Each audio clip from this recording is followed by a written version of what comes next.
sisan musomaninw ka ko ɲɛnabɔlen tɛ i y'a faamu an ka solution bɛɛ kɛ an ka taa lamɛri fɛ yen an ka denmuso ladon a ka bɔ bɔlɔn fɛ palon ninnu a ka se ka b'o la an ma ɲɔgɔn ye fɔlɔ komi a dalen bɛ sunɔgɔ la n'a wuli a bɛ ɲɔgɔn ye i hakili to a la quoi i dɔgɔnin de don awɔ o a bɛ sunɔgɔ la awɔ n'a wulila awɔ a bɛ ɲɔgɔn n y'a mɛn inshallah n'ala sɔnna an bɛ bila ɲɔgɔn na n ye nin f'i ɲɛna k'a f'i ɲɛna ne tɛ yan kana na n wele dɔrɔn ou bien o ma ne ka na yan nɔ o man di yan a ka di ne ye kɛ fɛn bɛɛ tɛ weleli yɛrɛ bɔ o ma ne ka na yan o de man di yan o fɔ n ɲɛna a ka di ne ye kuma caya kun sa ayi mɛ ne tɛ bɛn'i sigi an fɛ yen cogo di o bɛ se ka kɛ cogo di i bɛ to nin na musokɔrɔba ka ko ma nɔgɔ i bɛna n'a bila ɲɔgɔn na n'a ye kelen sigi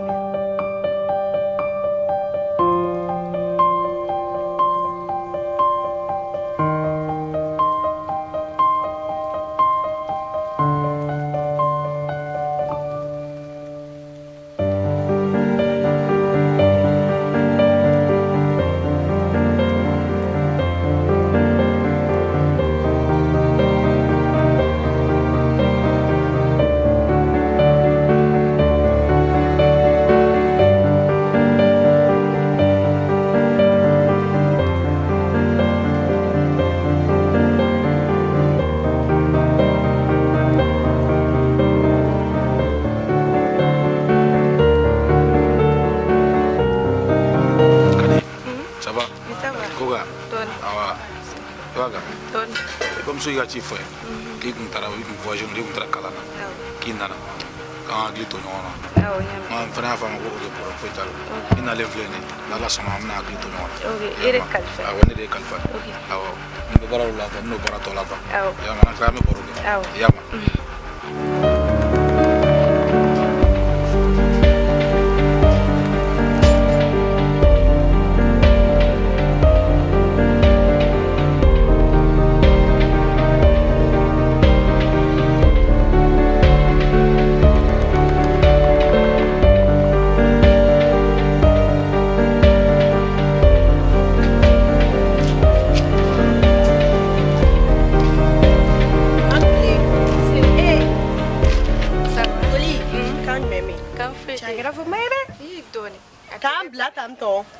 ne mana an bɛ taa sɔn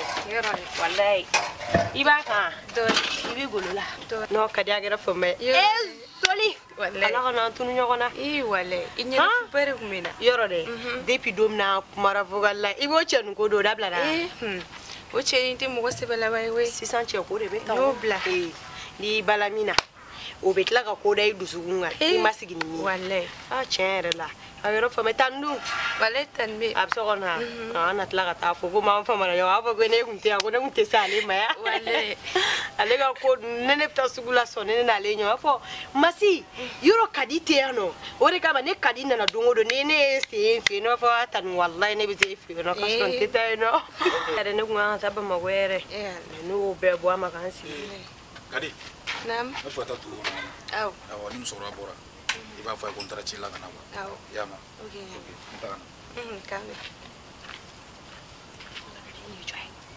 walayi n nana n bamuso de yira la ka yiri la a ka dunankɛ de don nin m'aw fɛ yan a mɛnna walayi ne dun ma nin ye i b'a dɔn ne yɛrɛ nana sɔrɔ yan nɔ n kawulenba de don a la an dagawuli o ye jogo kɔrɔ ye ka kɔrɔ n jarabila la n t'a dɔn n bɛna fɔ a ye cogo min na o ka nɔgɔn ni diɲɛlatigɛ fɛn sugu bɛɛ n'i jarabila la k'a fɛ hɛrɛ bɛ si hɛrɛ bɛ to yen selenya nɔ n'i ma nin ta yɔrɔ ɲɔgɔn ta de bɛ yan n'i ma nin ta ka nin gɛrɛ i la n'u y'i ta o tɛ se i t'i yɛrɛ b'u bolo yɛrɛ walayi ka di yan i b'a kalama faveur ba de b'i bolo nin na kamalen kɔrɔ tɛ yan ala jarabi yɛrɛ la surtout a b'aw fɛ yen nɔ n'a b'aw ka so de n'a b'aw ka so ala jarabi yɛrɛ la i ka to k'a sedi dɔrɔn i bɛ to ka fini sexy don ka to ka planiw bɔ a k'olu dun dɔrɔn a bɛ se k'i ba o la n'a bɛ ba de ka mara kɔnɔ cɛbakɔrɔ kamalen kɔrɔ filɛ nin ye ni ala sedi yɛrɛ hali k'i ka ci fɔ a yɛrɛ b'a ka ci f'i ye parce que n'i nana i ka ci fɔ a ye sisan nɔ cɛ ninnu filɛ nin u bɛ tila k'a fɔ ko karisa u ye kojugu k'i la ko karisa y'a ka ci fɔ nin i b'a la sedi de fɔ a k'a ka ci f'i ye n'a y'a ka ci f'i ye kuma min na dɛ o la i ta i ka ko ye an bɛ sɔrɔ ka dunanja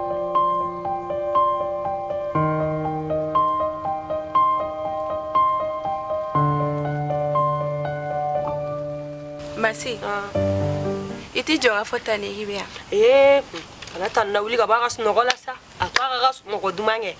don wɛrɛ ne nana ko mun tɛmɛtɔ de kun don siɲɛ wɛrɛ ne nana n bɛna tan ni fo donc n'i y'a la wuli sisan a to an bilenni na ten tɔ n bɛ taga zoli an tila ka ɲɔgɔn ta ça va comme ça kan jumɛn plan a bɛ ka voilà i tun ye ci min fɔ yen don n ye ka so lajɛ n'u y'a mɛn sɔrɔ i yɛrɛ bɔra kɛnɛma voilà komi a yɛrɛ bɛ so kɔnɔ a yɛrɛ bɛ so kɔnɔ problème t'a la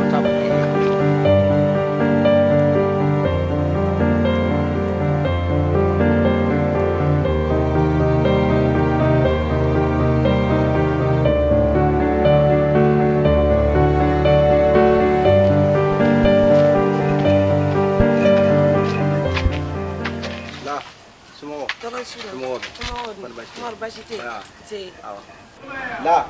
ni kun bila ko kuran gilan na wuli a filɛ nin kalifa ni de la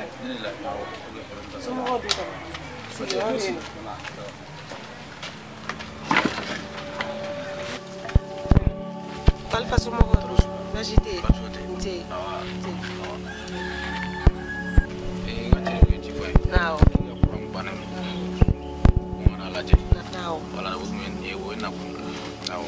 heureusement i nana a diyara n ye n ye ɲini fan bɛɛ m'i ye mais n ye ci fɔ Umaru ye n ko n'a y'i ye dugu kɔnɔ n'aw kɛra bɛɛ fɛ a k'a f'i ɲɛna i ka na so kɔnɔ na n ka kuran yɔrɔ dɔ bannen don i ka na lajɛ mais kuran ko tɛ tuguni o ɲɛnabɔra mais min bɛ n kɔnɔ n'i m'a f'i ye n t'i lafiya e yɛrɛ de ka di ne i ka di ne toro e yɛrɛ de ka di i ka di ne toro Nyame. Ne yɛrɛ bɛ ne filɛ ne tɛ baara la ne bɛ dugu kɔnɔ yan mɛ yala ka mɔgɔw ka kuran ta ni wari min sɔrɔ b'o bila foyi tɛ ne kun dɔ wɛrɛ ɲɛna ne ma k'ale ladon n bɛ dumuni k'a fɛ yen n bɛ fɛn bɛɛ k'a fɛ yen n'i ko ten problème t'a la n bɛ taa n bɛ hakili jagabɔ n'a kɛra cogo min na a numéro t'i bolo i ka numéro bɛ n bolo n'a kɛra cogo min na n b'i wele n b'a ɲɛ f'i ye jama so ko ni dugu ko ni olu bɛɛ to si tɛ problème ni mun se bɛ ne ne b'a k'i ye déjà que e ka di ne ka ban fɛn fɛn se bɛ ne ne b'a kɛ e o si tɛ problème i y'a mɛn ala sɔnna taa n'i miiri n'i ye mun sɔrɔ i b'a fɔ n ye kana ɲinɛ dɛ a bɛ diya ye ok k'an bɛ yen fo merci bien.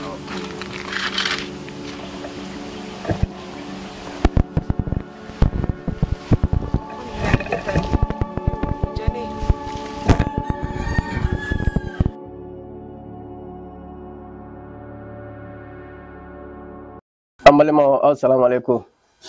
Foya fo sigaro la akwa karamɔgɔkɛ de Segu Keita. Ka bɔ Selenge Dalabala. Amazenga fɛn aw ye tugun. Bɛɛ lajɛlen mɛn dɔn farafinna kɔnɔ ni farajɛla kɔnɔ. Ka bɔ ka foli lase n kanubaw bɛɛ lajɛlen ma. Dan tɛ foli min na aw minnu bɛ yen ni haminako gɛlɛn de bɛ aw la. Haminako fan o fan aw minnu ta ye furuko ye. Aw minnu ta ye denko ye. Aw minnu ta ye garijɛgɛ ko ye. Aw minnu ta ye nafolo ko ye aw minnu mago bɛ ɲɛfɛla de la ka bɔ kɔfɛ ka ɲɛfɛla sɔrɔ a ye wuli aw ka karamɔgɔkɛ sɛgɛrɛ Selenge dugukolo sanfɛ Mali kɔnɔ Mali kɔ ka farafinna kɔnɔ ani farajɛla kɔnɔ yiri dɔgɔtɔrɔ o de sigilen filɛ turabuso 32 ka adamadenw kungo lajɛ k'u t'u sigiyɔrɔ la aw minnu bɛ n'aw bɛ wuli k'an sɛgɛrɛ n b'aw kungo lajɛ a ka nɔgɔ ma cogo min aw minnu bɛ n'aw b'aw sigiyɔrɔ la yɔrɔ tɛ janya karamɔgɔkɛ la aw mana kɛ diɲɛ yɔrɔ o yɔrɔ a ye wuli aw ka karamɔgɔkɛ sɛgɛrɛ aw ka wele a ka numéro la n b'aw jaabi k'aw kungo ɲɛnabɔ fo k'aw lawasa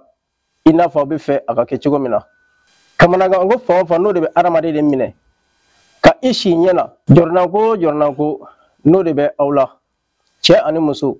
aw mana kɛ diɲɛ yɔrɔ o yɔrɔ aw ka écran dugumana lajɛ aw ka wele n ka nɛgɛjuru sira la an bɛ ɲɔgɔn kunnafoniya ka ɲɔgɔn bɔ fili la ka ɲɔgɔn bɔ dingɛ kɔnɔ k'aw bila gele kan bɛɛ lajɛlen ka o ye hali bi ka foli di kanubaw bɛɛ lajɛlen ma dan tɛ foli min na an b'a fɔ aw salamu alaikum warahmatulahi taala wabarakatuh.